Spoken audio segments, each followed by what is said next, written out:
við erum í útvarpinu á FM 89,1. Já, komið þið sæl, Sýnir Egils heilsa. Þátturinn verður fjölbreyttur, margir góði gestir. Í seinni hluta þáttarins á koma til okkar Guðrún Jónsson hagfræðingur, Jón Þórisson arkitekt og Þorvaldur Lóðsson sagfræðingur og við ætlum að ræða hrunið, hvað við lært að því og hvað við breyst eftir hrun og hvað það var sem hrundi. Það er hrundagurinn náttúrulega. Já, það er hrundagurinn í dag. Og til hamingju með það. Já, til hamingju með daginn. En við ætlum að byrja samt svona í pólitík dagsins. Þórhildur Sunna Evarsdóttir, Bryndís Haraldsdóttir og Viðar Þorsteinsson, fræðslu og félagsmálastjóri Eflingar. Ekki fjármálastjóri, sko. Nei, ég leiðrétti mig, ég rétt náði því. En verið öll velkomin. Takk. Byrjum aðeins að kíkja gluggann hjá VG. Þórhildur Sunna. Hvað nýr formaður? Já. Heldur þetta bjargið þeim? Það er ekki gott að segja. Ég held að fara svolítið eftir í hvenær verið kosið, undir hvaða kringumstæðum og alls konar svoleiðis. Mér finnst nú líklegt að þau ná inn á þing, en hvort það verði þá svipað og Samfylkingin 2016 með 3 og 1 kjördæmakjörin, eitthvað svoleiðis, miðað við þessar tölur, en svo eru þetta fylgistölur alltaf bara svona viðmið og VG hefur það sér til stuðnings að vera flokkur í ríkisstjórn og hafa náð ágætum árangri síðast, og ef þau halda rétt á spöðunum og bíða fram á næsta ár, þá fá þau aftur ágætis útborgun frá ríkinu sem gefið þeim frekar digra kosningasjóði sem er ekkert endilega í takt við þessar kannanir. Þannig að þau hafa alveg svona hin og þessi tækifæri til að ná vopnum sínum. Já, en finnst þér ekki skrítið að Svandís og Guðmundur Ingi eru 2 af 3 ráðherrum sem hafa setið í þessi 7 ár og afleiðingarnar eru þessa eða dómur kjósenda verið störa þessi, að þau séu valin til að drífa flokkin upp aftur. Er það ekki skrítið? Jú, en þá kannski hljótum við að spyrja bara fólki í VG hvort að þeim hafa ekki fundist neitt annar kostur ákjósanlegri.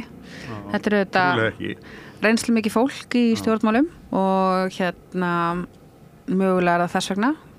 Svandís eru þetta yfirmáta flinkur stjórnmálamaður, þótt að það hafi látið á sjá á fylkinu, og hún er svona farin að tala aftur eins og VG talaði þegar þau voru í stjórnarandstöðu, sem að við höfum auðvitað saknað allan annan tíma sem þau hafa verið í stjórn. Mögulega virkar það fyrir þau, ég veit það ekki, að svona endur uppfinna sig. En það er ákveðið svona tækifæri samt fyrir þau eftir að Katrín er farin út að einmitt gerast aðeins róttekari og verða aðeins erfiðari fyrir samstarfsflokkana og sjá hverju það skilar. Ég skal ekki segja. Bryndís, flokkur þinn, Sjálfstæðisflokkurinn, hann stendur nú ekkert vel í könnunum, bara aldrei sé neitt þessu líkt. Er óróin í Vinstri grænum ef það verður þess að vera kosið fyrr en seinna, er það ekki óhentut fyrir ykkur? Þurfum við ekki tíma til að safna liði og kröftum? Ég lít nú þannig á að sem stjórnmálamaður þá þarf maður bara alltaf að vera tilbúin í kosningar. Og ég kom inn á þing 2016 og var þá að koma úr sveitarstjórnarmálum þar sem að kjörtímabilin eru auðvitað bara fast 4 ár. Og ég hef sagt svona í smá gríni, ég átti von á því að ég væri allavega að fara í 4 ára gig. Ári seinna sprakk ríkisstjórnin og þá fari í kosningar. Og maður bara átti að segja á því að það er bara svoleiðis, þannig er bara þessi vettvangur. Og þannig að ég sem stjórnmálamaður og stjórnmálaflokkurinn minn, Sjálfstæðisflokkurinn, er alltaf tilbúin í kosningar. Það er bara þannig, og væntanlega eru við erum jú stærsti flokkurinn og við eigum mjög sterkt bakland og kunnum að fara í kosningar. En hefur það ekki látið á sjá? Nei, ég vil nú ekki meina það. Nú hef ég haft tækifæri til að vera að fara kjördæmi mitt og hitta fólk og það er baráttu hugur í okkar fólki. En hitt er alveg rétt sem hún segir, og það er auðvitað mjög mikil óánægja með það sem er að koma út úr könnunum. Og við tökum það til okkar. Það er bara algjörlega ljóst. Það er engin sáttur við það. Það er engin sjálfstæðismaður sem telur að við eigum að vera í þessum lágu prósentum. Við eigum miklu meira inni. Og það er þá verkefni í næstu vikna Verður að skipta fórustu? Við munum allavega kjósa fórustu á landsfundi okkar eins og við gerum alltaf og mér finnst alveg blikur á lofti hvað það varðar. Ég meina Bjarni hefur allavega ekki gefið neitt ákveðið út og hann auðvitað búin að vera mjög lengi og jú, við heyrum það ákall alveg, það heyrist alveg. Þannig að það eitthvað sem á eftir að skýrast á næstunni. En sko ég hef samt ennþá trú á því að það sé skynsamlegt að þessi ríkisstjórn klári ákveðin verkefni. Stærsta málið auðvitað efnahagsumhverfi okkar og vextir og verðbólga og þar erum við að sjá jákvæð teikn á lofti. Verðbólgan að lækka, vaxtalækkunarferli Seðlabankans hafið. Þetta nú bara hænufett, við vitum ekki hvað verður svo. Nei, þetta hænufett en ég menna í rétta átt. Já, það þannig og það skiptir máli. Og ég hefði ákveðnar áhyggjur af svona þeim losara brak sem að verður á ef að ríkisstjórnin springur bara á morgun og það verður bara búið til kosninga og við þurfum að fara semja fjárlög hér ekki bundin af einhverjum ríkisstjórna samstarfi að slíku. Ég hefði áhyggjur af því að það hefði neikvæð áhrif á það ferli sem hafið núna. Þannig að mér finnst skynsamlegt að við klárum svona þessi verkefni sem að eru beint fyrir framan okkur á borðinu, það efnahagsmálin, það hafa verið nefnt líka útlendingamálin í því samengi og þá ég ekki bara að tala verndarmálin, heldur þessi aðgerðaráætlun sem ríkisstjórnin hefur komið sér saman það annars vegar að taka á svona verndarþættinum og þar þurfum við alltaf stöðugt að vera að fylgjast með því hvað að gerast í kringum okkur og hvernig við að bregðast við. En svo rosalega stórt verkefni sem býður okkur í samfélaginu, hvernig við erum að taka á móti því fólki sem hér býr. Inn í skólunum okkar, kenna íslenskuna og þessi inngildingu öll og það eitt af þessum aðgerðum. Svo eru þetta orkumálin, þannig að ef ég segi svona 3 og ég verð að bæta við því sem að fer ekki mikið í umræðinni en tengist mér sérstaklega sem formanni allsherjar- og menntamálanefndar og það eru skólamálin og það eru þessi frumvörp sem að Ásmundur Einar að koma inn núna og eru svona þessi fylling á miðstöð menntunar og skólaþjónustu og þar eru að tala námsmatið, svona samræmda námsmatið, við erum að tala námsgögnin og svona skólaþjónustu. Þú kemst aftur, við erum að sitja hérna svolítið lengi. Svo áður ég gefið þér í orðið, þú vilt gera eitthvað athugasemdir?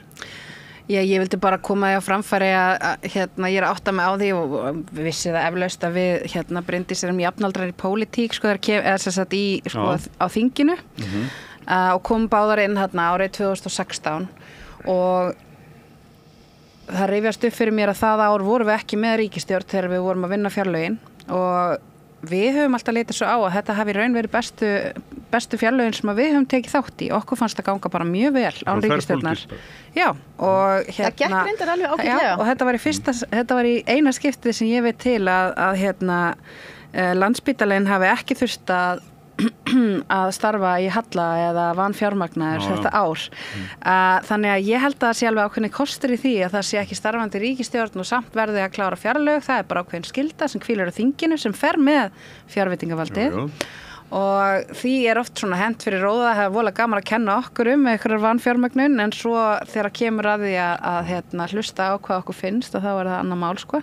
Þannig að ég held að það í sjálfu sér sé ekki vandamál að því sögðu að þá sé ég ákveðna kosti í því að kjósa í vor einfallega vegna þess að það hefur alltaf verið hefð fyrir því og það virkar ágætlega varðandi fjárlög ríkisins svona heilt yfir að gefa nýrri ríkisstjórn tíma til að setja sig inn í málaflokka og svoleiðis og það hefur ekki reynst vel að kjósa hausti, finnst mér en það gríðalegu freistnivandi hjá hverju ríkisstjórn að sitja náttúrulega út allt kjörtímabilið og vera ekkert að snúa þessu við þannig að ég sé svona ákveðið tækifæri, ákveðin leikaborðið til þess að koma okkur aftur á réttan stað þegar kemur að kjördegi. Að kjósa vorið. Viðar, kjarasamningar sem þið gerðu við með annara að þeir eru svolítið bundnir ríkisfjármálunum og ríkisstjórn. Já, mitt. Og í þessari pólitísku óvissu sem heldur þessi ykkur hægt á að ríkið get ekki staðið við það sem sagt var? Nei, ég hef nú kannski ekki, nú sjálfsögur ekki stóra ágjörð því, ég held að þær skuldbindingar sem gerðar eru náttúrulega bara, þær standa á forsendu ákvæði kjarasamningana, auðvitað bara standa á og það farin sú leið að vera með forsendu ákvæði í kjarasamningunum einmitt til þess að vera með varnir gegn því að sjálfsögðu og hefur allt gengið snúast vindar í stjórnmálunum. Hefur allt gengið eftir eins og ég meina vænst var? verðbólgan hefur náttúrulega ekki farið eins hratt niður og vonast var til og ekki vextinir heldur en þeir eru byrjaðir að gera það núna í svona þessum hænu skrefum og við verðum þetta bara fylgjast með og ég held ég geti nú bara sagt eða eins og hérna félagi mínir hér sko að það eins í sko verkalýðsbaráttunni þó að við séum búin að gera langtíma kjarasamninga þá þurfum við alltaf að vera tilbúin að fara aftur á stað, skiljið alveg eins og þeir eru að segja með kosningar, það geta komið hvernig sem er og við tökum það mjög alvarlega að vera með þessi forsendaákvæði, það þýðir fyrir okkur að við erum tilbúin að mobilisera þegar og ef kemur að því, þannig að já. Smári, hvernig líst þér á þetta? Með VG? Já, byrjum þar. Þeir eru svona... Ég með þetta ekki vera mikil endurnýjun í forustunni, ég myndi halda flokkur sem komin í þessa stöðu ætti að endurnýja sig, en kannski bara ekki endurnýjuna kraftur í þessu flokki. Það vandamál í mörgum flokkum, þótt þessu komnir í vonda stöðu. Ég held að þessi sömuleyti vandamál Sjálfstæðisflokksins. Það búið að vera held í öllum ljóst. Kannski verður það fólki utan flokkana ljóst fyrr, áður að það verður svona öllum ljóst inn í flokkanum. Að bara eitthvað hefur runnið sitt skeið. Nú er komið tími á að gera eitthvað nýtt, treysta öðru fólki fyrir fórustunum vegna þess að fólki sem hefur leitt flokkin hingað til hefur leitt okkur út í einhverja mýri. Sem á við nokkra alla stjórnarflokkana reyndar. Ég var að dunda mig við það daginn að því að mér áður en þessi prósentkönnun kom sem sko samanlagt fylgi stjórnarflokkana er komin niður í 20%. En ég svona treysti prósent svona. En það er alltaf lagi að því að maður er með svona meiri samfellu í Gallup og maskinu, að þá var ég að skoða hvað þessi ríkisstjórn hefur tapað mikið af fylgi á kjörtímabilinu og það voru 27, eitthvað prósentustig, það eru meira en 50 þjóðarinnar sem eru yfirgefið þessa flokka á kjörtímabilinu. Við höfum séð þetta áður 2009-2013 og þá var það eitthvað tæplega 25%, þannig að það er meira fall núna. Og ef maður veltir fyrir þessum tveimur stjórnum sem hafa algjörlega mist traust þjóðarinnar og við munum það alveg, það var þannig með vinstristjórnina, hún bara náði engu fram og hún var sat 2 ára lengur en hefði átt að gera og ég held að það sé sama sem eigi við þessa og þegar að vera að tala þess núna fjárlögin, það verið gott að vera ríkisstjórn til þess að með fjárlögin sem við lögum fram eru bara á autopilot, það ekkert í þessu fjárlögum, þú veist, embættismennin getur bara lagt fram þessi fjárlög, þannig að við þurfum ekkert að hafa þetta fólk á þingi út af fjárlögunum því að þau muni ekki ná að koma inn fjárlög það sem einhver stefnubreytingi eða neinu. En það sem þessar ríkisstjórnir eru núna bara eitt sameiginlegt, það bara einn ráðherra sem sat í þeim báðum, það Svandís. Já, vinstri stjórninni. Já, og svo hitt var það Katrín.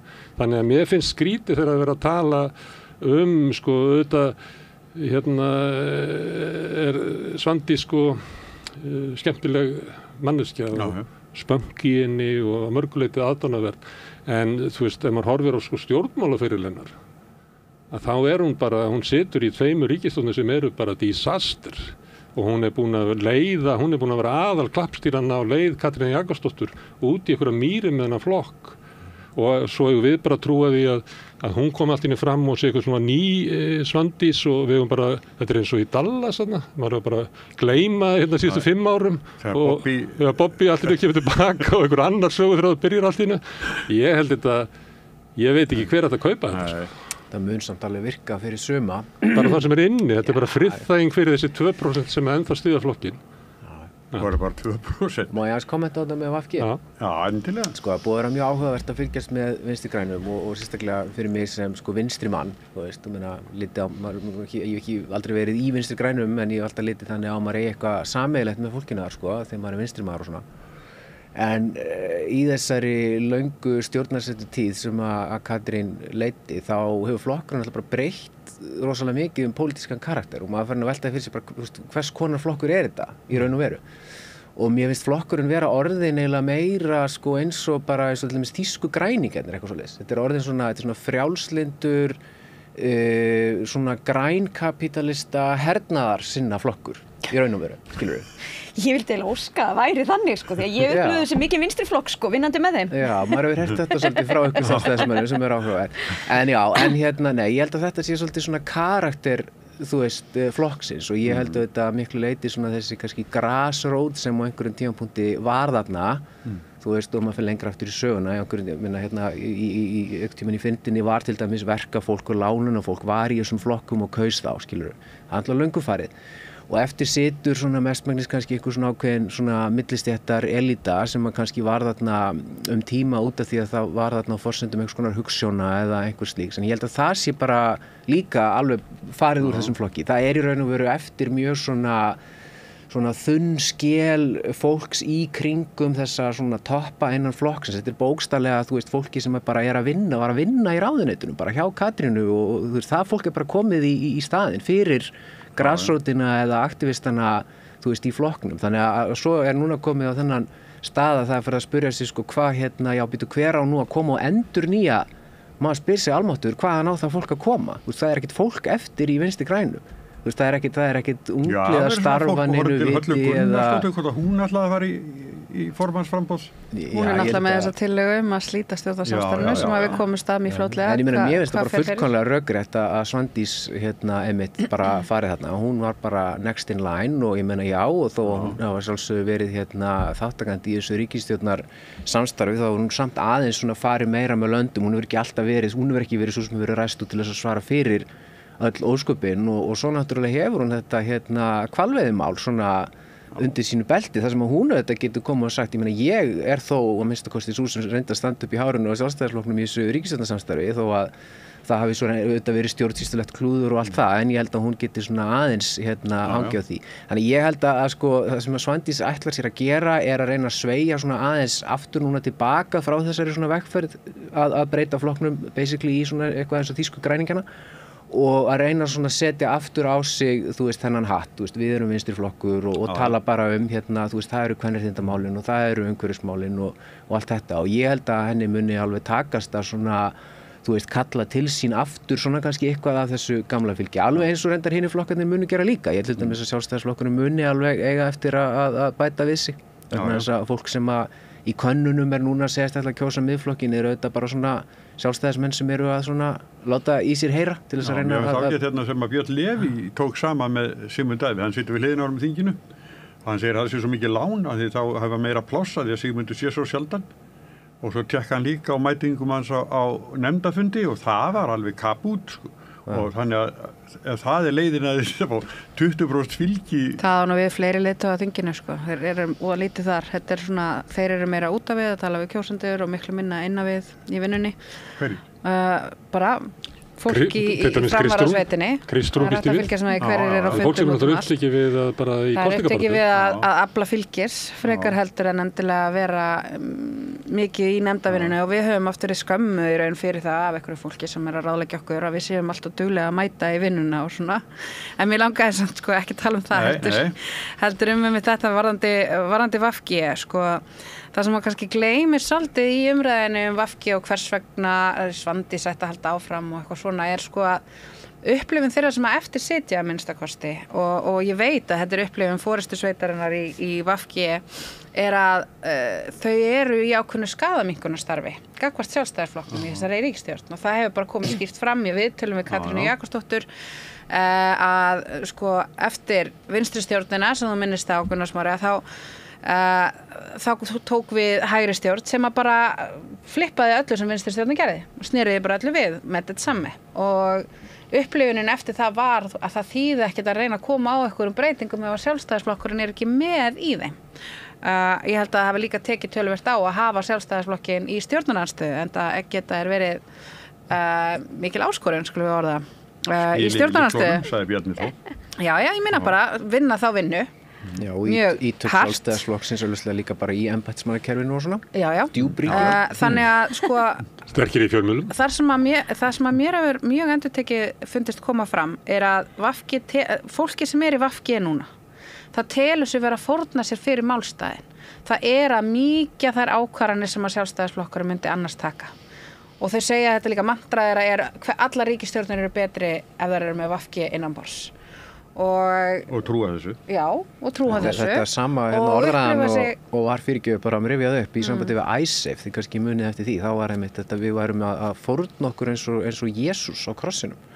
Ég var blessunarlega stödd í námi í útlöndum á meðan að þetta gekk allt yfir. Þetta var orðræðan frá VG í kringum ICM-mál, það var við þyrftum að færa bara svona fórnir þú syndir heimsins. Sko, en það þess vegna sem að, þú veist, ég að tala sko varandi endurnýjun og annað, þau upplifa sig vera í ákveðnu svona fórnarlamshlutverki að þau séu að vinna þjóðinni gagn með því að gera þetta svona og það sé bara sko gjaldið fyrir það er að tapa öllu þessu fylgi þannig að þetta í raun bara það sem að þau áttu vona á að myndi gerast kannski að gerast á stærri skala en þau áttu vona þau áttu ekki vona á að þau myndi þurrkast út á þingi en þau telja sig vera að gera þjóðinni gott með því að vera í skaðaminkunar hlutverki gagnvart sjálfstæðisflokknum. Sjáu þið hvað þetta væri hræðilegt ef við værum ekki hérna. Við náðum að minnka aðeins hérna hversu mikið við nýðumst útlendingu, við náðum að minnka aðeins hérna þetta og eitthvað svona. Algjörlega, bara 100%. Nei, sko, ég meina það er bara staðreind að stjórnarflokkar missa yfirleitt fylgi í skoðanakönnunum þegar fyrir mann úr rót en döður rót. Ég er alveg sammála því, þetta er ómikið, allt mikið, en við sjáum þetta auðvitað gegnum söguna hér en við sjáum þetta líka bara hvernig staðan er erlendis hvað það varðar. Þannig að fórna sér skilur, ég veit það nú ekki en ég meina ég er algjörlega sannfærð það að allar ríkisstjórnir eru betri með sjálfstæðisflokknum innan borðs. Annars væri ég ekki sjálfstæðisflokknum. Ég trúi því að grunnstef okkar og stefna sé það besta fyrir Íslands samfélag og þess vegna trúi ég því að það sé best fyrir Íslands samfélag að sjálfstæðisflokkurinn sé ríkisstjórn.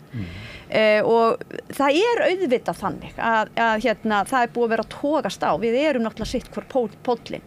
En við skulum líka muna það að þetta er það sem að landsmenn vildu fyrir 3 árum síðan. Þetta er það sem var kosið. Framsókn eiginlega bjargaði stjórninni. Nei, ég ætla nú ekki að taka undir það. En ég meina, ég stóð þarna úti. Ég tók þátt í sveitarstjórnarmálum í langa tíma og þar unnu við sjálfstæðismenn við Vinstri grænum í töluverðan tíma í bæjarstjórn í Mosfellsbæ. Þannig að þegar ég kem inn á þing 2016, þá man ég alveg að ég sagði býttu en af hverju vinnum við ekki með Vinstri grænum? Því að þeim muni kannski var mjög erfitt að mynda ríkisstjórn.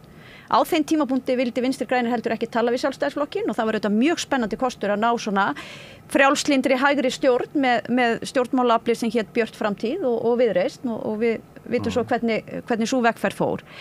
Þegar svo eftir kosninga 2017 þá var þetta ríkisstjórnarmynstur eina sem hægt var að gera. Það var búið að fara aðra leiðir. Það gekk ekki.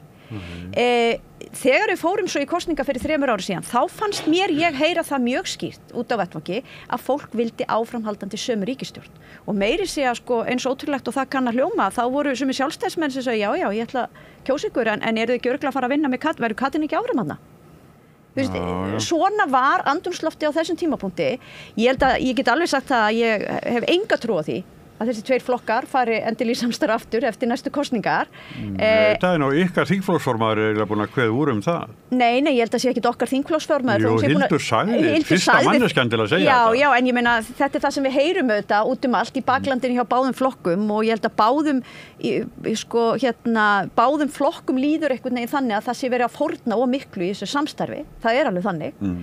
Og þjóðinni líður eins og þau vera að fórna sér í þessu samstæði. Þess vegna er helmingurinn af fylginu ykkur farin. Ég er ekki sannfærð að þjóðinni líði nákvæmlega þannig. Ég myndi ráðleggja þessi stjórnmálakonu að hlusta á þjóðina. Já, og ég geri það mjög reglulega með alls konar samtölum og við sjáum alveg hvað er að gerast í skoðanakönnun núna en við vitum það líka held ég að þetta eru skoðanakannanir og þetta er ekki niðurstaða kosninga og það er alveg sett sem þú segir við. Ég meina Vinstri grænir eiga eftir að ná meiru heldur en skoðanakannanir segja til núna. Við eigum líka eftir að ná meiru heldur en skoðanakannanir segja til en við þurfum að vinna fyrir því og það er alveg rétt. Við þurfum að hlusta á fólk og fara við það. En þegar allt er á borðið lagt þá erum við samt sem áður hér upp á Íslandi í mjög góðu samfélagi.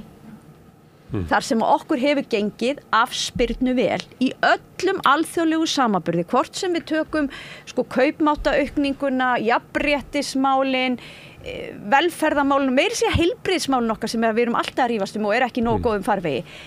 Öll þessi stóra mynd sýnir okkur gott og sterkt samfélag. Getum við gert betur? Já, vissulega. Og það kemur að því að við förum í kosningar og þá munu kjósendur ákveða hverjir þeim treysta best til að leiða samfélagið áfram. En núna á þessum 7 árum sem að þessi ríkisstjórn hefur verið að störfum, þá höfum við verið að fara í gegnum alveg gríðarlegar áskoranir utanaðkomandi áskoranir og ef að þetta allt tínt saman, hvort sem það sé hérna sko heimsfaraldurinn COVID, stríð í Evrópu, eldsumbrot á Reykjanesskaganum sem við sjáum ekki fyrir endan á, þá erum við samt á þessum stað sem við erum í dag. Og það því að þakka við höfum haft öfluga ríkisstjórn, öflugt fólkin á þingi og við höfum náð að sigla í gegnum þessu öll. Það bara 20% sem samanlega sko. 80% fyrst þetta var að furðuleg ræða sem bara passar engan veginn við. Við skulum sjá hvað kemur upp á kössunum þegar það kemur. Ég veit sjálfsagt sem að segja þetta, þið hefur aldrei haft það eins gott. Og ég menna, síðan að Bjarni byrja að segja þetta, þá sko fylgir helmingar. Það náttúrulega kannski engin stór aðgáta. Ég menna, sumir hafa það mjög gott á Íslandi. Sumir geta tekið heilsugar undir með Bryndísi þetta, en svo eru bara aðrir sem náttúrulega geta ekki gert það, til dæmis þeir sem að þjást á húsnæðismarkaðnum sem náttúrulega bara þjóðar skömm og búin að vera það áratugum saman. Og síðan grasserandi vandamál undir niðri sem að maður bara klóra sér í kollum yfir því að skuli ekki vera hægt að taka á og leysa sem eru bara vandamál menntakerfisins sem eru bara hryllileg eins og all statistík að sýna fram á.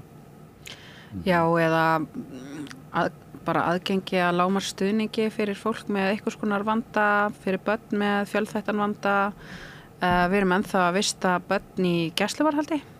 Og það hefur legið fyrir mjög lengi að það ekki ásættanlegt og mannréttindabrot. Við erum með víðtæk mannréttindabrot bara innbyggð í okkar kerfi og það mjög lítið í raun tekið undir að það sé mikilvægt að breyta því. Ég meina, nefnd Evrópuráðsins og varna gegn pyntinga búið að benda okkur á síðan 1994 að lögræðislögin okkar, lögin sem við notum til þess að svipta fólk frelsi inn á geðsjúkrahúsum, mismunni fólki með geðsjúkdóma og sé í raun brota mannréttindi þeirra.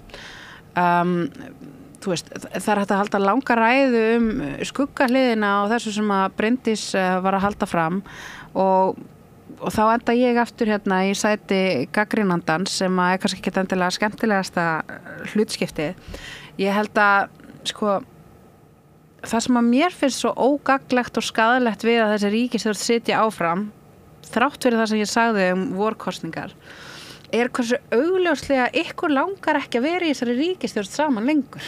Það búið að vera skeytasendinga mann á milli hversu ömulegt þetta og hversu ósamála þið eru og svo náið þið ekki saman neitt ár eftir ár. Þú myndist að orkumálin á þar. Ég meina það ekkert komið út úr þeim og það nú töluvert gangur samt sem áður miðað við það sem hefur ekki náðast í gegn 2 þingir röð eitthvað orkumál og það ekki ennþá komin þessi heildarendurskoðun og vindorkan komst ekki í gegn og það var nú bara svona ákveðin léttir fannst mér hjá sumum í ríkisstjórninni gagnvart því og þetta fíla hjá öðrum og svona og þessi staða sko að fólk sitji saman í ríkisstjórn og bara eitthvað neginn, það þjóðinni fyrir bestu að við höldum áfram að pína okkur í einhverju samstarfi sem við þolum ekki og augljóst að við þolum ekki. Ég meina, sko, ráðherrar ósammála hver öðrum bara annað hver dag í gegnum fjölmiðla með einhverja skeytasendingar.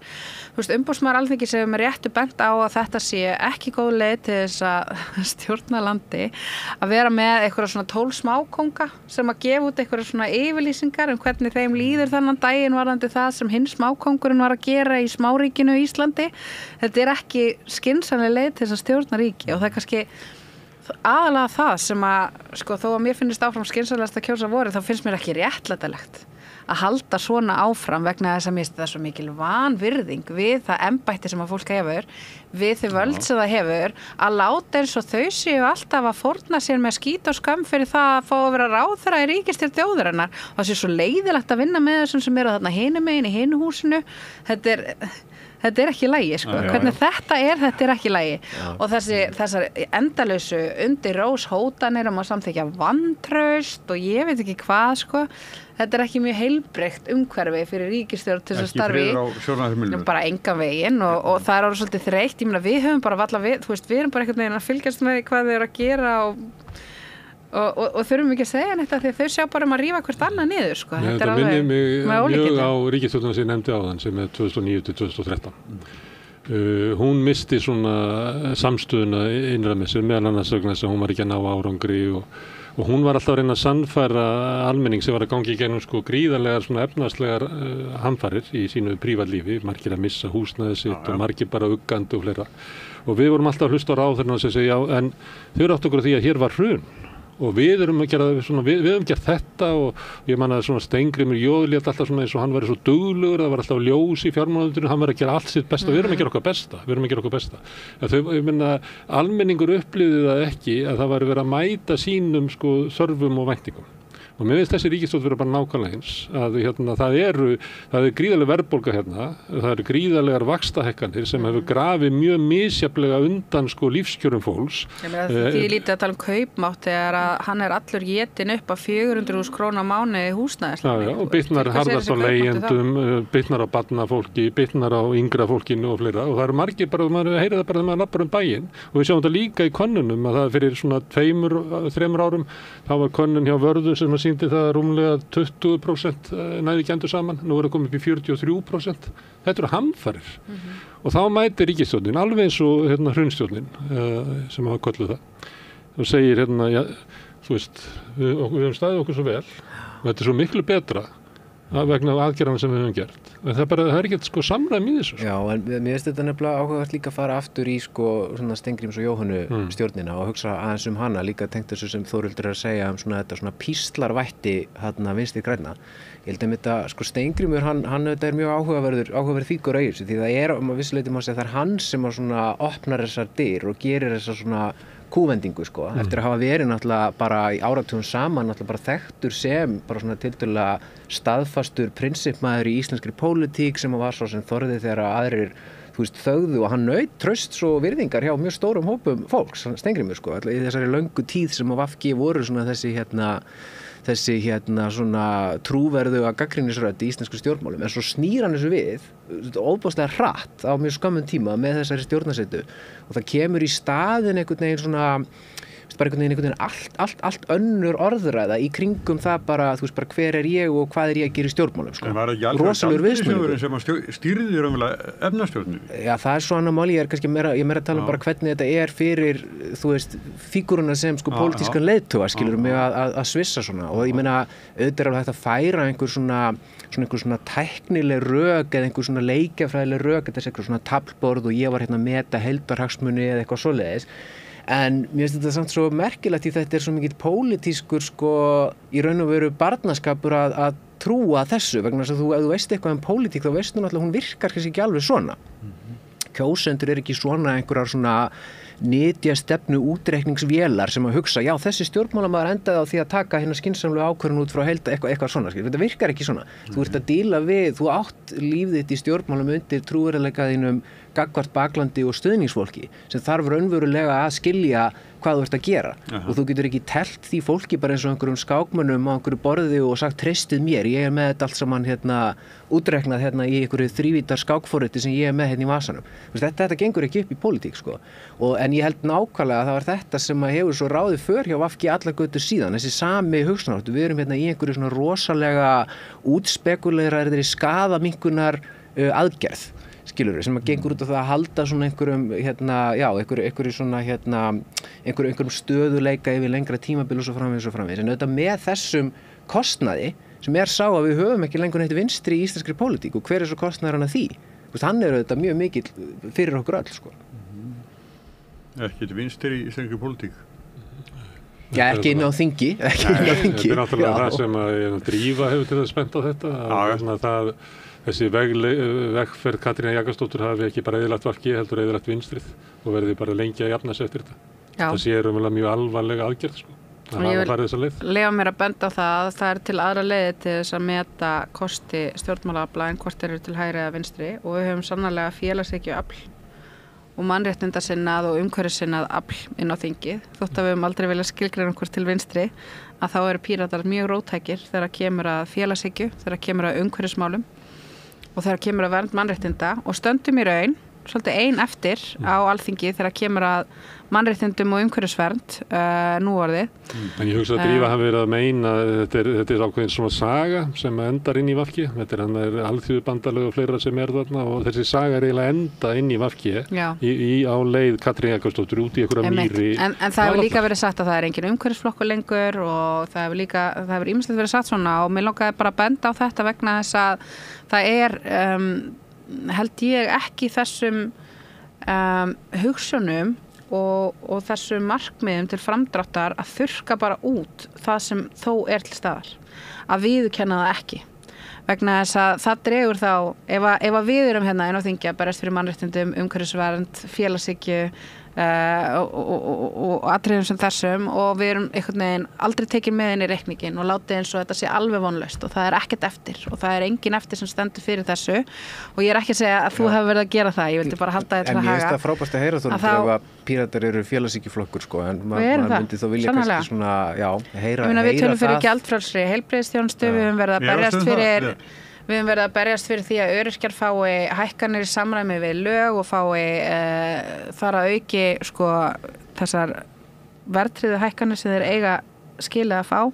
Við höfum verið að leggja til að sko, kjarnin í opinberum störfum eins og kennarar, hjúkrunarfræðingar og aðrir að við ákveðum fyrst hvernig samfélagi vill umbuna fyrir þessi störf og svo taki önnur störf með að því við erum alls konar framsagnar hugmyndir hvernig við bregðumst við þeirri sjálfvirknivæðingu og gervigreind og öðru sem að valda í raun mikill ógn gagnvart sérstaklega verkalýðshreyfingunni vegna þess að þegar að sjálfvirknivæðingin tekur yfir megnið af störfum á landinu þá missir verkalýðsforystan og verkalýðshreyfingin töluverðan slagkraft ef að það ekki lengur spurningum að þau getur bara lagt niður sín störf til þess að ná ykkur fram vegna þess að það bara ekki lengur staðan eftir ykkur ár og við höfum auðvitað kannski verið fremst í flokki þegar kemur á mannréttindabaráttu, réttin til bestu mögulegu heilsu og þessi félagslegu réttindi eiga stóran pláss hjá okkur líka en auðvitað líka þessi grundvallar réttindi sem að eiga sannarlega undir högg að sækja, tjáningafrelsi og lýðræðisleg réttindi sem að eru svolítið dottin úr tísku að þingi en við stöndum ennþá fyrir og auðvitað það líka ótrúlega mikil félagshyggja að berjast fyrir því að við verndum umhverfið okkar út af því að þarna erum við að tala sko félagslegt réttlæti kynslóðana af því að við ætlum bara að skilja plánutuna eftir í rúst við erum ekki að gera neitt sem að þarf til þess að bregðast við hlýnun jarðar og ef við gerum það ekki að þá erum við í raun að ákveða bara örugglega stærsta óréttlætisverk á milli kynslóða sem hægt að ákveða og við erum að ákveða það með aðgerðaleysinu þannig að við erum ennþá sterk rödd sem tala fyrir því að það verði ekki niðurstaðan. Já, það ný fréttin. Já. Síðan 13.07. Þá ekki að fella ríkisstjórnar. Nei, þetta eru þínur flokki. Bjarni Benediktsson liggur enn undir feld og metur hvort hann vilji halda áfram sem formað. Þetta ekki frétt, hann liggur ennþá undir feldinu. Og það framhaldsfrétt. En hann sem sagt, þetta hann eiginlega að segja að þetta búið. Það ekki? Nei, hann ekki að segja, ég las þetta. Hann að segja, eins og ég hef bara sagt áður að þá ég að íhuga þetta og ég mun láta vita af því þegar að því kemur og hann ætlar að gefa svar svona einhvern tímann í desember. Já. Við stórleiklegt að hann gefa það fyrir nýja ávarpi. Þetta náttúrulega, sko sjálfstæðisflokkurinn í prósent var hann sko 12%. Þetta, hvað endar þetta sko? Takk fyrir að leyfa mér að fara aftur að tala um sjálfstæðisflokkinn. Mér að fara að líða svolítið illa sem millistykki á milli einhvern veginn í vinstri sinns. Það aldeilis samfarið sem að ganga yfir hægrið sko með vexti miðflokksins og hruni. Þetta myndi heita bara í öllu venjulegu máli, heitir þetta hrun sjálfstæðisflokksins í könnunum. Algjörlega, þetta þannig. Þetta hrun í könnunum.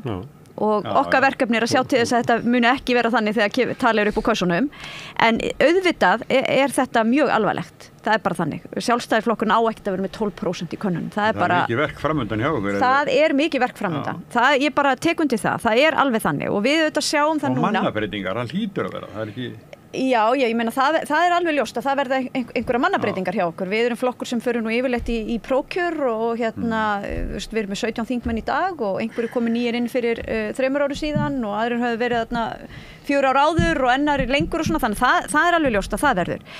En sko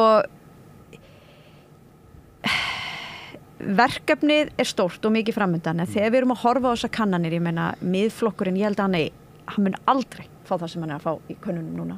Svona flokkar að fengi svona í Evrópu, Svíþjóð og Demókratar. Já, en ég meina, sko, ég líka segi bara, þú veist, ok, við getum hort fram á 2 flokka ríkisstjórn með samfylkingu og miðflokki, ef við förum að tefla einhverju saman svona eins og kannanir að benda til, ég meina, sjáu þið það fyrir ykkur? Nei. Já. Munu Pírata fara í ríkisstjórn með samfylkingu og miðflokki? Ekki með miðflokknum, nei. Nei, sko ég held að þetta sé nákvæmlega það sem að mun svolítið sko gerast og þegar við förum að fara meiri inn í einhverja svona kosningabaráttu, það verður svona meiri, kannski fólk verður svona beittari í sinni orðræðu, þá mun sko miðflokkurinn falla með það sem í könnun núna. Nú ágætis félagi minn og varaþingmaður fyrrverandi Arnar Þór búinn að stofna nýtt stjórnmálaafl og mörgum hefur nú kannski fundist hann eiga heima hjá miðflokknum Eða ykkur. Hann var hjá okkur, en hann fór frá okkur. Hann hefði rúmast inn í sko gamla góða sjálfstæðisflokknum sem var með margar vistaverur. Já, ég vil náttúrulega áfram meina það að við eigum að vera þannig flokkur, en það er nákvæmlega þetta sem þú ert að segja. Það er þessi mikla breidd, mikill fjöldi stjórnmálaafla sem eru á vettvangi núna. Þannig að það eru auðvitað verið að toga í okkur bæði frá svona íhaldsarmi og frjálslyndisarminum. Og það er kannski, þú veist, eitthvað svona nýtt, en þetta er auðvitað það sem við sjáum þróunina alla Evrópu, bara á Norðurlöndunum og víða, að við erum að koma með sko fleiri og fleiri flokka. Mér finnst það mikið og mér finnst verst þegar verða til svona einsmálsflokkar eða einsmanneskjuflokkar. Mér finnst það ekkit gott fyrir lýðræðið. Mér finnst mikilvægt að stjórnmálaöfl hafi svona skýra sýn og það sé einhver rót. Og það þurfi ekki, sko stjórnmálamenn þurfi ekki reyna svona átta sig eins og maður líður stundum með ákveðna flokkin og þingi að þeir þurfi svona einhvern veginn að fara inn í herbyggi og spurja eitthvað forystumanni bitu, hvað finnst okkur eiginlega þetta mál, því það ekkert sem segir það í stefnuskráni sko. Þannig að mér finnst í pólitík að þá þurfi að hafa pólitískt hjarta, sko hvort sem það sé til hægri eða vinstri eða Píratar auðvitað brutu þetta svolítið upp og ég bar mikla virðingu fyrir því á sínu tíma, mér finnst það mjög áhugaverð leið. En sko það held ég það sem skiptir máli og það mun koma fram núna þegar við förum í kosningabaráttu, hvað stendur miðflokkurinn fyrir? Ég meina nú þetta að rifja upp líka fyrirverandi störf sko formanns miðflokksins sko sem eru kannski bara í algjöru andstöðu við það sem miðflokkurinn ekkert að segja núna. Já, en sko miðflokkurinn samt svona klofningur svolítið úr Sjálfstæðisflokknum. Bergþór Ólason Hann náttúrulega klofningur úr Framsóknarflokknum en vissulega náði miðflokkur, já, Bergþór var með mér í stjórnshús á sínu tíma og Birgir Þórarinsson fór þarna líka, var ekki? Jú, og kom yfir til okkar svo, þannig að jú, þeir sóttu mikið.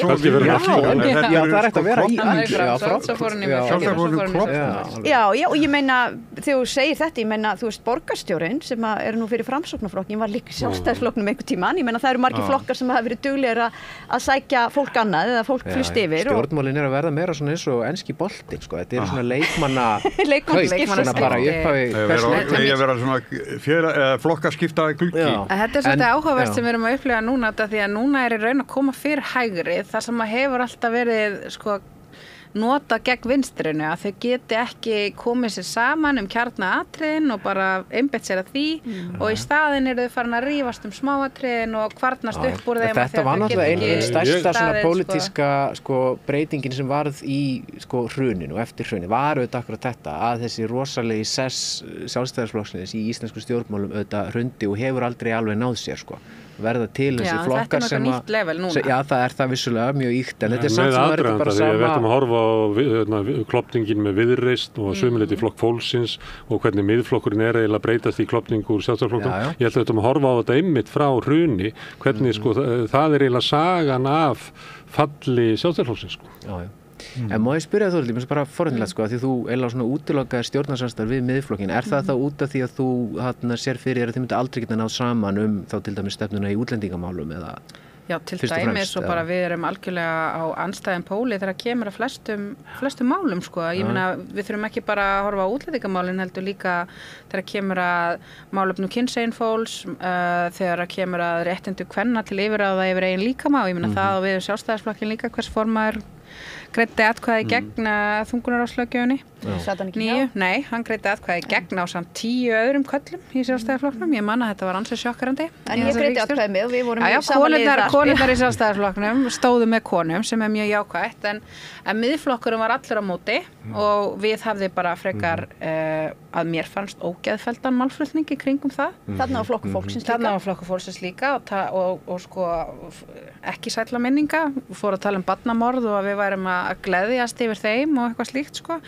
Þannig að þegar kemur að kannski svona þessi félagslegu málum en líka efnahagslegu málum, þá erum við ekki sammála. Ég meina við höfum tekið mjög skýra afstöðu með verkalýðsbaráttu, við höfum tekið mjög skýra afstöðu með sko svona meira félagslega sinnaðari skattastefni, við höfum talað að hækka fjármagnstekjuskatt verulega, við höfum talað að nota skattkerfið, þú veist, á þennan félagslega hátt til þess að jafna aðstöðumun og annað, við höfum talað fyrir sem að svona virðist vera ná smá vakningu ennþá núna fyrir Universal Basic Income borgaralaunum, manta íslenska orðið fyrir þessu sem viðbragð við þessari sjálfvirknivæðingu og ég held að við höfum svona ákveðna kannski sýn á manneskjuna sem að samræmist hreinlega ekki hvorki sín Sjálfstæðisflokksins né Miðflokksins vegna þess að við treystum fólki til þess að vilja samfélaginu sínu vel. Við lítum svo á að það vilji allir á sinn hátt vera virkir þáttakendur í samfélaginu.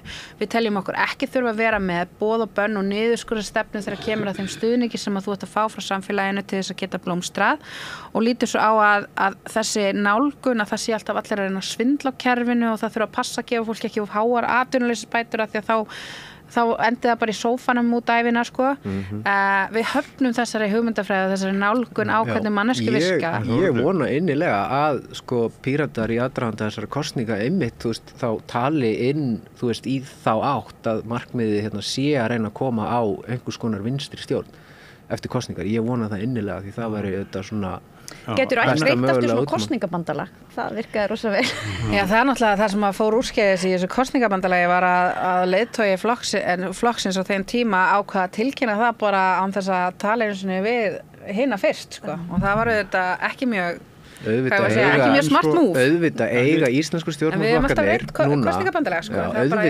eiga íslensku stjórnmálaflokkarnir núna að, þú veist, fara fram með eitthvað fyrirfram commitment það hvers konar samstarf þeir séu til í að fara í staðinn fyrir að það sé alltaf þessi leikur þar sem sko, þú veist, eftir kosningar fer á stað einhver kappleikur það hvernig stjórnmálaflokkarnir geti samið sig sín á milli frá í raun og veru niðurstöðum kosningana sem er óþolandi og ég held að í þessu svona kaoskennda ástandi sem er að verða þetta sem er komin náttúrulega alveg ótrúlega margir flokkar allir eru svona eitthvað að keppast 10% sko að þá náttúrulega er einhvern veginn orðið svo erfitt fyrir kjósendur einhvern veginn að þú veist fóta sig og það auðvitað það miklu betra fyrir okkur að vera til og einhvern nátt bara svona skýrari valkostir sko. Já, við erum bara alveg sammála.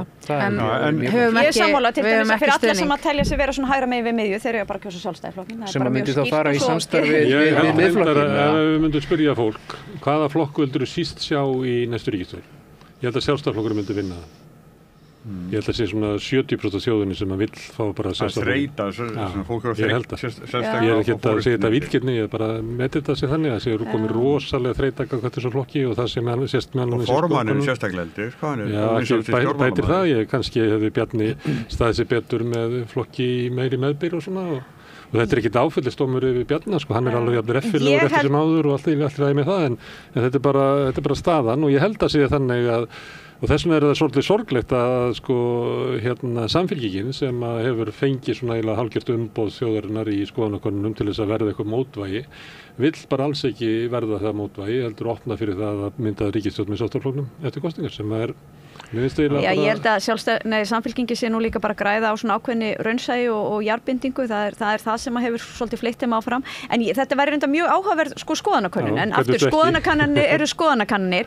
Ég held til dæmis að þeir sem að séu að gefa sig upp á Miðflokkinn eða Viðreisn þeir séu ekki að hugsa, já, heyrðu, nú viljum við sko vinstri stjórn og setja Sjálfstæðisflokkinn í frí. Nei.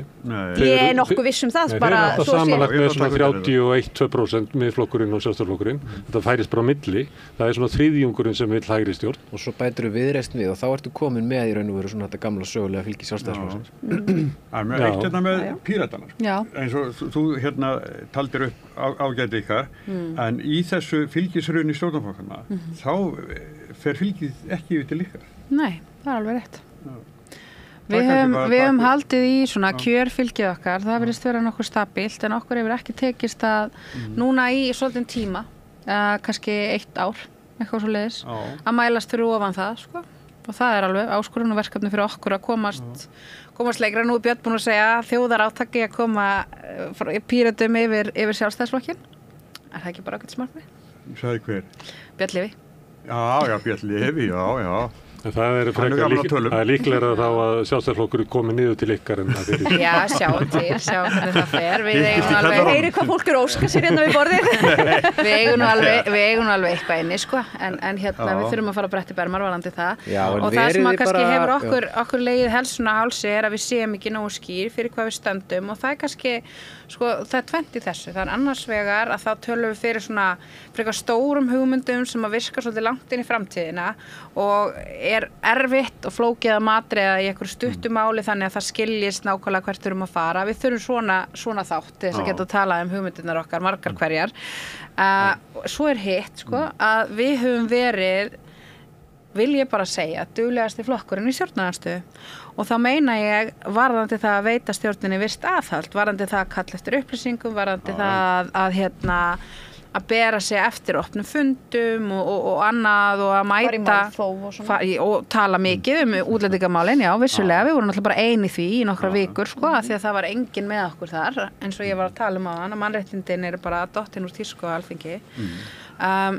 Þannig að það setur mann samt í ákveðna stöðu að vera alltaf svona svolítið gagnrýnandinn og það gerir mann ekkert sérlega hressan í skemmtilegan en ég hef alltaf upplifað þetta sem mjög þunga og ríka skyldu sem hvílir á okkur sem erum í stjórnarandstöðunni að vera með virt aðhald. Þórður, ég vil líka bara langað að segja það í þessum þætti sko að bara hrósa þér sérstaklega fyrir afstöðu þína og í þessu máli með Julian Assange sem er náttúrulega bara dæmi það að Píratar séu að standa við, þú veist, ákveðið svona grunnprinsippmál sem ég hef alltaf einhvern veginn í mínum huga tengt við stofnun Pírata frá byrjun, sko, að standa fyrir það að taka slaginn mannréttindi, sko, einmitt í þessum málum þar sem er svo augljóslega verið að testa þau, sko, þú veist, og það er mér finnst það mjög óhugnalegt að fylgjast með svona ákveðnum bara konsensus myndast eiginlega bara hálfpartinn það að þetta sé ókei.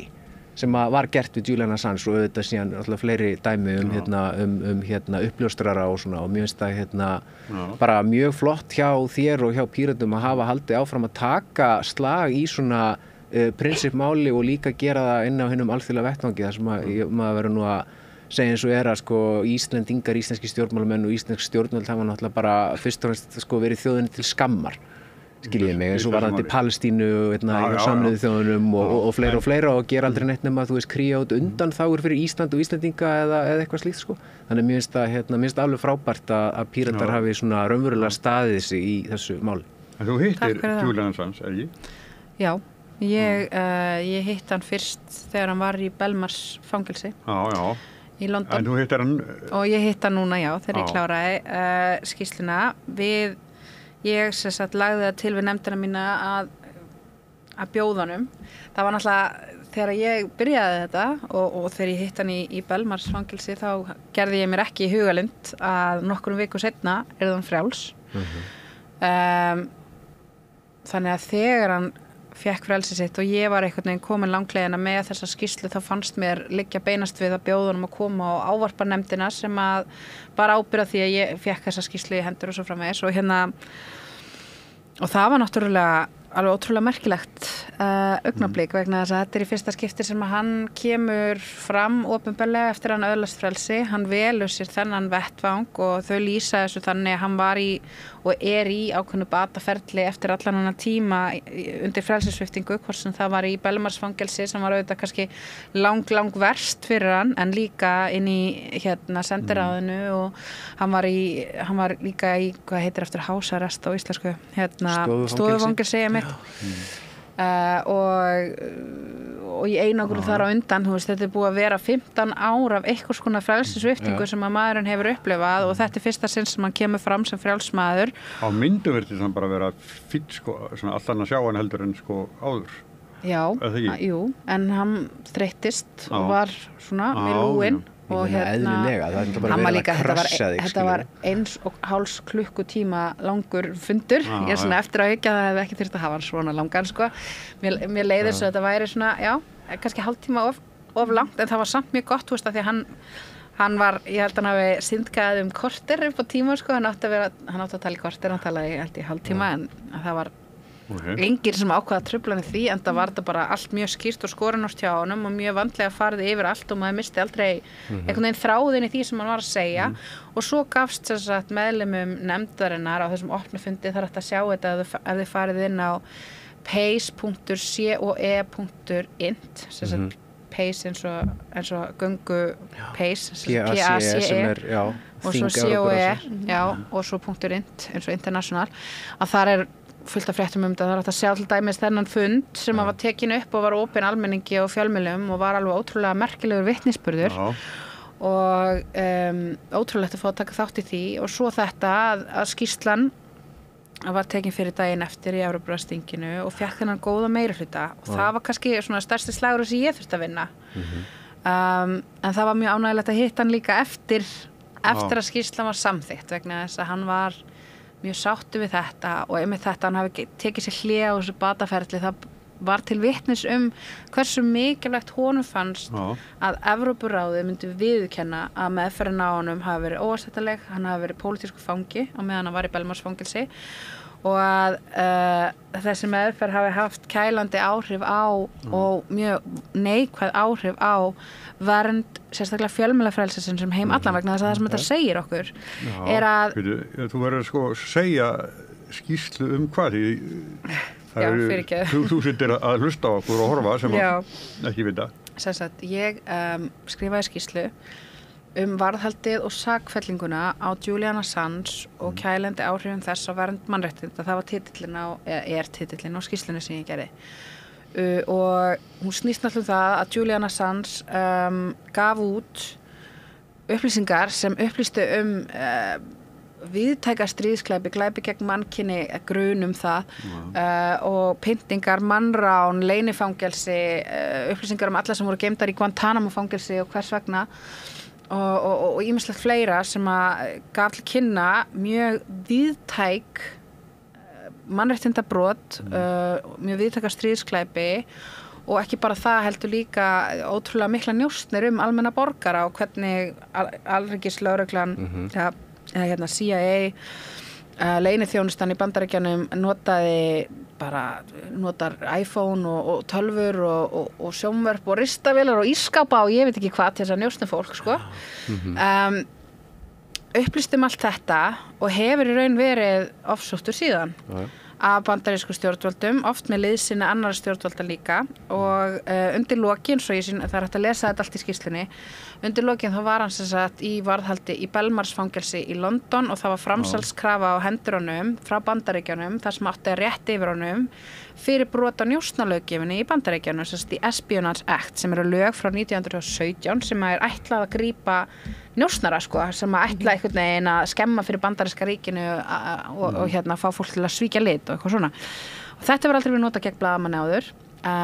Hann átti yfir höfðu sér 175 ára fangelsisrefsingu, hefði hann verið sakfelldur fyrir blaðamennsku vegna þess að verknaðurinn sem hann ákærður fyrir að sækjast eftir upplýsingum, vinna úr þeim og birta þær. Já, ég meina það njósnir náttúrulega að láta einhvern annan bara, þú veist, einhvern ríki þá bara hafa upplýsingar til eigin ánota en hann náttúrulega birtir þær. Hann var að stunda blaðamennsku og það er alveg viðurkennt Amnesty, það er viðurkennt að blaðamennum með engin landamæri og fullt af öðrum viðurkenndum sorsum og síðan hann sakfelldur, það í raun hann þarf að játa á sig eins og hann orðaði það sjálfur ég játaði á mig I am guilty of journalism, ég játaði á mig blaðamennsku, segir hann og það er rétt út af því að hann þurfti að skrifa undir ákveðið samkomulag við bandarísk stjórnvöld að hann hafi gerst sekur blaðamennsku í raun, að hann sem sagt játar á sig eitt brot af þessum 17 og þá fær hann í raun að ganga út strax sem frjáls maður vegna þess að hann var náttúrulega búin að vera hann inn í Belmarsfangelsi að berjast gegn því að hann yrði framseldur til Bandaríkjanna í 5 ár og bara vissi ekkert hvernig það myndi fara ef hann yrði framseldur þá ætti hann yfir höfði sér þennan hræðilega dóm í hámarksöryggisfangelsi þar og bara sæi ekki fram á að lifa það af og hann játar þetta sem sagt á sig, þar með komin sakfelling undir þessari njósnalöggjöf, þar með búið að setja fordæmi að það sé hægt að dæma blaðamenn undir þessari löggjöf og það eru þetta hræðilegt og skelfilegt fordæmi fyrir fjölmiðlafrelsi allan heim. Það er ekki bara gagnvart Bandaríkjunum sem eru nú búin að sýna fram á að þau geta elt blaðamenn þvert yfir landamæri ofsótt á og ákært á fyrir brot á njósnalöggjöfinni fyrir að segja fréttir sem sannarlega erindi við almenning, heldur eru þetta skilaboð til allra ríkja heim allar sem vilja eltast við blaðamenn sem segja óþægilega fréttir að svona megi þeir haga sér. Og bara allt fólk sem á einhvern nátt ætlar að nýta sér tjáningafrelsi og ég fór að hugsa þetta í samhengi við þessa nýlegu þessi bókmenntaverðlaun sem Salman Rushdie fékk fyrir bara nokkrum vikum á Íslandi, kom til Íslands og allt það. Og hann er hann er viðurkenndur sem hetja tjáningafrelsins. Viðurkenndur sem píslarvottur tjáningafrelsins. En Assange hins vegar, er það ekki.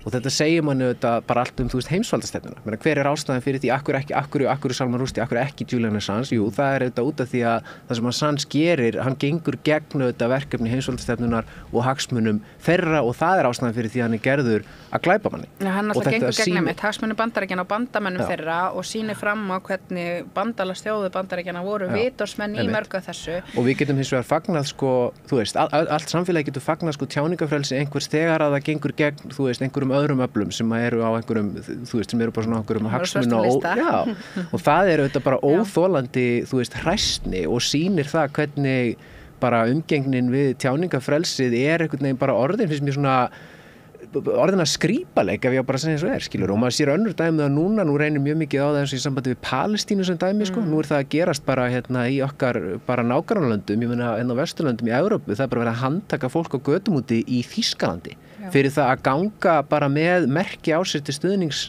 Palestínu, hugsaðu ykkur, það er verið að reka fólk úr vinnu, hægri vinstri í bandarískum háskólum að reka stúdenta og skólum og út af fyrir þetta að fremja svona samskonar glæpi má segja að nýta sér tjáningafrelsi gegn hagsmunum heimsvaldastefnunar. Sko ég ætla að taka undir bara á hrósa og Þórhildi Sunnu til hamingju með þessa skýrslu. Ég er alls ekki sammálaður á Ísland sér til skamma á alþjóðavettvangi og við getum farið í sérstaka umræðu það því að ég held nefnilega að Ísland hafi verið að ef ég fæ aðeins að klára, nei það er rangt hjá þér. Dregur úr stuðningi til mannúðaraðstoðar gegn fólki sem verður að fremja þjóðarmorða. Er þjóð meðal þjóð og hefur notað rödd sína á alþjóðum vettvangi og ég ætla að segja að það er eitt dæmi því það sem Þórhildur Sunna hefur verið að standa sig mjög vel hjá Evrópuráðinu.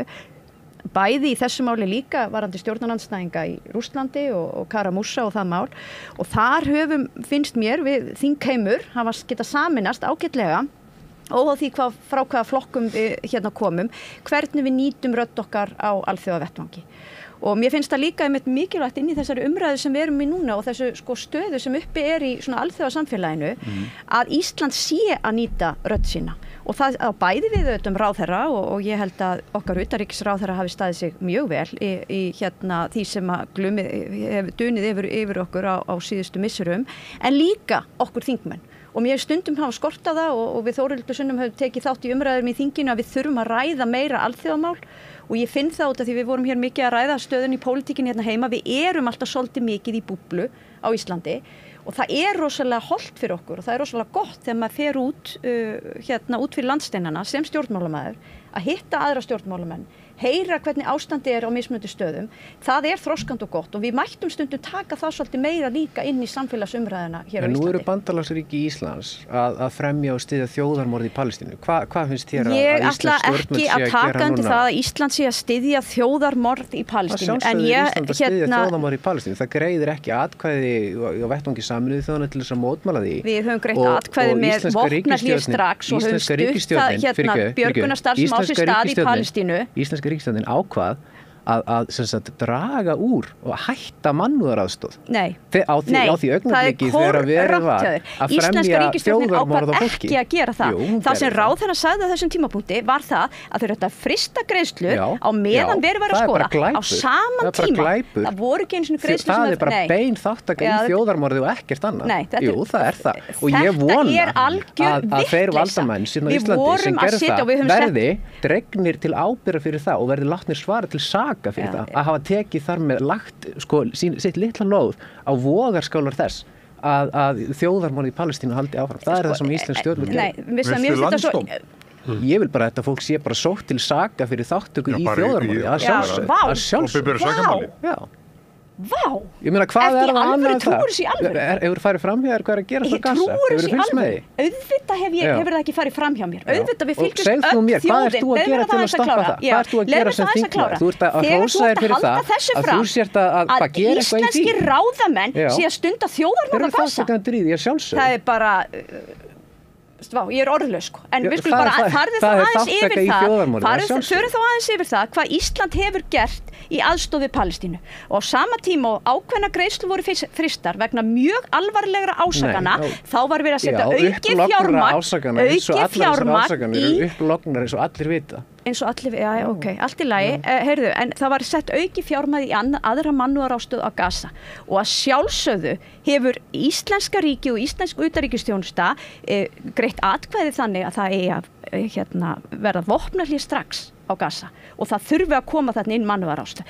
En mér finnst þetta viðhorf sem ég svolítið fann fyrir svona í upphafi þessar átaka, mér finnst það alveg svakalega furðulegt. Þegar fólk upp á friðsæla Íslandi horfir á íslenska ráðamenn, sakar þau jafnvel þjóðarmorð eða þátt í barnamorðum og eitthvað, þá hugsa ég stundum hvert Íslensk samfélag farið? Þarna ertu hneyksluð. Þarna er ég stórhneyksluð. Ég er stórhneyksluð. Ég bara viðurkenni það. Ég er stórhneyksluð á þessum viðhorfum. Hneykslast ekki á þjóðarmorði sem er að eiga sér stað fyrir framan augun. Alþjóðadómstóllinn, hann úrskurðaði að það yrði að stoppa átökin strax og yrði að færa fólkinu aðstoð. Ég er algjörlega sammála því. Það ætti að stoppa átökin strax. Á sama tíma þá dró Ísland úr aðstoðinni. Nei, það dró ekki úr aðstoðinni, það er stórmáli, það dró ekki úr aðstoð til Palestínu, það var auki fjármagn í aðra mannúðarástof og það var fryst greiðsla tíma á meðan var verið að skoða mjög alvarlegar ásakanir sem uppi hefðu verið. Það var ekki tæft í þessu. Það eru fleiri þjóðir sem gerðu þetta. Það var ekki tæft í þessu. Og skömm þeirra er mikil og þetta er skömm okkar allra og þetta er eitthvað sem mér finnst svo ótrúlega. Við sitjum hérna og við erum að tala þú veist, ég meina kosningar og fylgiflokka og ríkisstjórnir og ég veit ekki hvað. Það er að eiga sér stað þjóðarmorð, hérna bara ekkert svo langt frá okkur, sem er að gerast með stuðningi helstu bandalagsríkja Íslands. Skiljið, með beinum stuðningi Bandaríkjanna, þetta er bara bandarísk vopn sem að verið að varpa á saklaust fólk. Þetta er einhver viðurstyggilegasti glæpur sem hefur verið bara framinn í bara mannkynssögunni, þú veist, síðustu áratuga. Og maður hugsa tilbaka bara eins og bara Víetnamstríðið á síðan tíma. Ég meina, ekki það ég muni það í sjálfu sér, en ég meina, þú veist, þá var umræðan á þann veg að þú veist, fjölmiðlar væru að segja okkur frá því sem væri að gerast þar og það hafi skipt svo miklu máli, það var vitneskja það sem var verið að gera þar og ég meina þetta stríð var á endanum hneyksli. Það sem er að gerast á Gaza núna er margfalt verra, það er alveg sama hvernig þú mælir það, í samanburði við það sem að gerðist til dæmis í Víetnamstríðinu. En við sitjum hérna og þegar við reynum að ræða þessi mál af alvöru, þá brýst út hneykslunnin, hún er vegna einhvers allt annað, hún er út af einhverju sem út af einhverjum grunum það að Palestínum og hneykslun á því að verið sé að tala bara það að axla eðlilega ábyrgð. Þú verður að skilja hvað þýðir að bera pólitíska ábyrgð. Þegar þjóðarmorð á sér stað, þá átt þú eina skyldu. Hún er svo að standa gegn því. Ef þú ert stjórnmálamaður í forsvari fyrir íslensk stjórnvöld eða situr á þingi, þú átt eina skyldu, það er að standa gegn því og gera allt sem þú getur til þess að stöða. Við verðum að leipa, Þórhildur, þú vilt blanda þér í þessa umræðu? Já,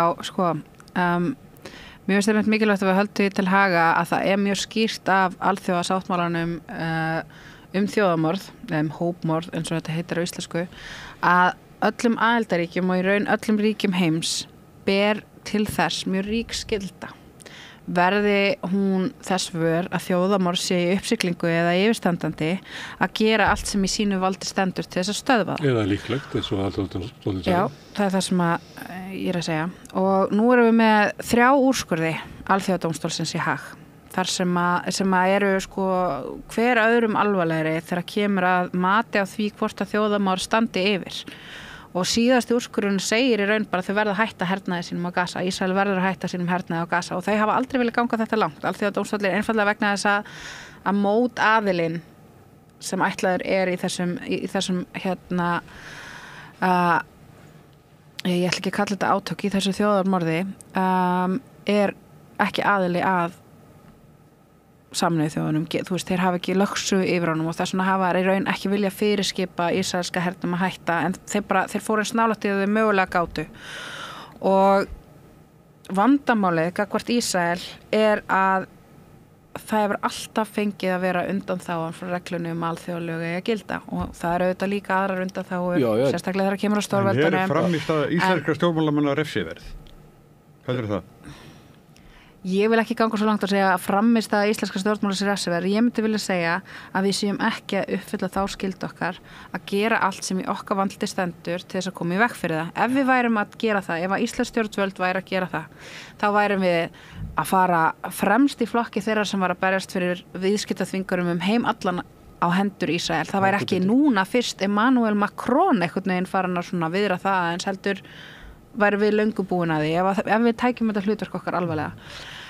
Við værum líka búin að draga verulega úr okkar stjórnmálasamskiptum við Ísrael sem ekki miklar, ekki mikið en það samt alveg hægt að taka skref til þess að sýna okkar vanþóknun á því sem í gangi. Við værum að nota öll tækifæri sem við hefðum á alþjóða vettvangi til þess að benda á þetta þjóðamál. Við hefðum gengið til liðs við Suður Afríku í málaferli sínum gagnvart Ísrael varðandi brot á samningnum gegn hópmorði. Við værum að gera A, B, C, D, E, F, Y hérna sem við erum ekki að gera og svo getum við borið saman einmitt eins og við erum líklega að reyna að fara að benda á hvernig við höfum okkur gagnvart Úkraínu og svo hvernig við höfum okkur gagnvart Gaza og það bara heimin og haf þar á milli. Þórdís Kolbrún sem að mörguleiti stendur sig bara mjög vel sem utanríkisráðherra Íslands þegar hún talar Úkraínu þá talar hún að ríki eins og Ísland eigi allt sitt undir hinni svokallaða rules-based order þar að segja að alþjóðalög verða að gilda, verða að vera virt. Við eigum allt okkar líf sem frjálst samfélag undir því að þetta virki. Þjóðamorð á Gaza skýrasta dæmið að það virki bara fyrir þá sem að eru hinum valdamiklu þóknarlegir hverju sinni. Og akkurat núna það Úkraína, hún svona virðist njóta einhverjar verndar og njóta einhverjar samúðar heimsvalda sinnana en ekki Gaza. Og við erum búin að horfa upp á skipulagt tilkynnt, ég meina þú veist, það komin handtökuskipun að hendur Netanyahu, það komin handtökuskipun að hendur varnarmálaráðherra Ísraels eða það að minnsta kosti búið að sækja hana, ég svo sem ekki búin að fylgjast með hvernig fór fyrir þessu máli hjá SEC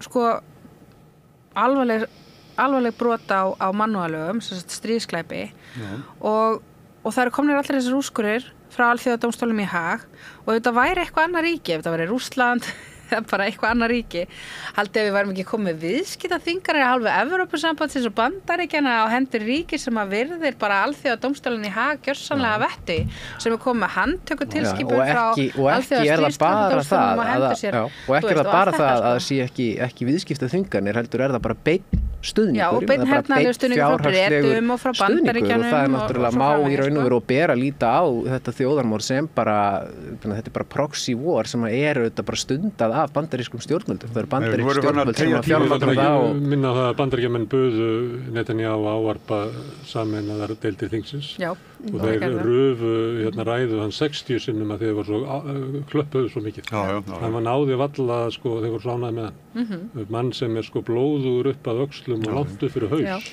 Mér finnst alltaf áhugavert að rifja upp sko 1982 voru Ísraelar með eina af sínum innrásum í Líbanon og þar voru framin fjöldamorð á saklausu fólki.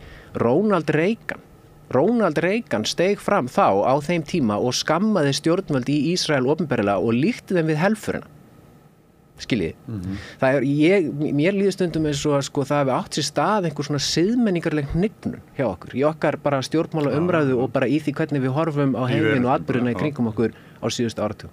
Ég líka um Víetnamstríð, var heil hreyfing, heil kynslóð fólks sem að ofbauð svo ofbauðslega það sem þar átti sér stað. Út öll lönd Evrópu voru hreyfingar sem fólk var að mótmæla út í götum, allir voru sammála að þetta gengi ekki. Og endanum myndaðist líka konsensus það, þú veist, innan fjölmiðlanna og í stjórnmálaumræðunni, en það það sem við sjáum ekki gerast hér. Við sjáum stjórnmálin, fjölmiðlanna og svona hérna opinberu umræðu í bara einhverju algjöru tengslaleysi við þetta. Þú veist, það bara leið og reyndir að tala þessa hluti sem það sem þeir eru, þjóðarmorð sem að eiga sér stað með stuðningi Íslands og bandalagsríkja Íslands, þá bara kemur hneykslun á einhver allt öðru. Það hneykslun á því að þetta var svo dónalegt að segja þetta og getur ekki verið að þú sért gyðingahattari eða getur ekki verið að Palestínumenn séu nú líka bara vondir og það er alltaf eitthvað annað sem er tilefni til reiði og hneykslunnar. Ég var bara til að sjá því að tímabundis verða reiði yfir því sem verið að gera við Palestínumenn á Gaza. Ég er reið og sár og örugglega allt tilfinningarófið eins og held ég allur íslenskur almenningur þegar sér hörmungarna sem eru að gerast á Gaza. Það er hryllilegt. Það er algjör hryllingur. En mér finnst þú teikna þessa mynd upp hér með mjög einföldum hætti. Og svo kemur þetta að málið sé svo flókið. Þetta er svo flókið. Það er ekki til einfaldara mál. Nei, þetta er nefnilega, út af við vorum að ræða um Úkraínu áðan. Það er mjög einfalt mál. Það er hins vegar einfalt. Frjálsvalda ríki þar sem að annar ríki ræðst yfir landamærin. Og hvað er Ísrael að gera annað nákvæmlega það? Og er búið að vera að gera áratugum saman allt frá 1947-49. Hryðjuverkar árás Hamas-varinn eða gær eða eitthvað sem þú vilt meina sé rót vandans og rót þessar átaka. Nei, ég meina rót vandans er svo gömul að ég þekki það ekki. Ég ætla að leyfa mér að efast það að þú þekki það í... Viltu þá ekki bara kynna þér það? Já. Og auðvitað veistu það alveg. Þú veist hvað er að gerast í Líbanon, þú veist hvað Íran er að gera núna. Gagnvart Palestínumönnum og gagnvart Líbanon. Og býtu, hvað er Íran að gera? Ég var að tala um stöðu Írans í öllu þessu máli. Hvernig hefur Íran verið að ráðast á í þessu máli? Íran hefur verið að fjármagnaði Hamas, innrásinnar hjá Hamas. Ég menn, akkur heldur Ísrael sé núna að senda sprengur yfir til Líbanon? Já, en er ekki Ísland að fjármagna andspyrnu Úkraínumanna gegn ólöglegri innrás? Ég meina, akkur mega ríki ekki fjármagna þá bara löglega andspyrnu gegn innrásin? Þá ert að segja bara, það sem Íransstjórn er að gera bara fínt. Klerkastjórnan í Íran með sínu óbeina stríði fyrir stöð þessa leið, þú ert að segja það sé í lagi. Er ekki ríkisstjórn Íslands búin að styðja vopnasendingar til Úkraínumanna til þess að verjast ólöglegri innrás í þeirra land? Og ert þú svo að gagnrýna Íran fyrir það að gera nákvæmlega saman við Palestínu? Já, ég gagnrýna Íran og það leiðir mér að gagnrýna Íran bara í öllu þessu þeir gera fyrir utan að þessu ekki virða mannréttindi eigin þjóðar, þá eru þau stöðugt að fjármagna hryðjuverkasamtök sem eru að ráðast inn í önnur lýðræði. Hér sjáum við fáum svör við þessum spurningum. Af hverju má ríkisstjórn Íslands styðja Úkraínu með vopnasendingum til þess að verjast innrás frá öðru ríki en það er glæpur að Íran styðji Palestínumenn til þess að verjast Íran hefur stutt hryðjuverkasamtök sem hafa stöðugt verið að ráðast gegn. Ísrael er hryðjuverkaríki sem er stutt af Bandaríkjunum og Íslandi. Já. Ekkert sem Palestínumenn hafa gert nokkuð tíma. Ef Íran er svona gott en Ísrael er hryðjuverkaríki þá erum við náttúrulega bara Íran hefur ekki verið árásaraðili, hefur ekki verið að ráðast inn í ríki að löndum.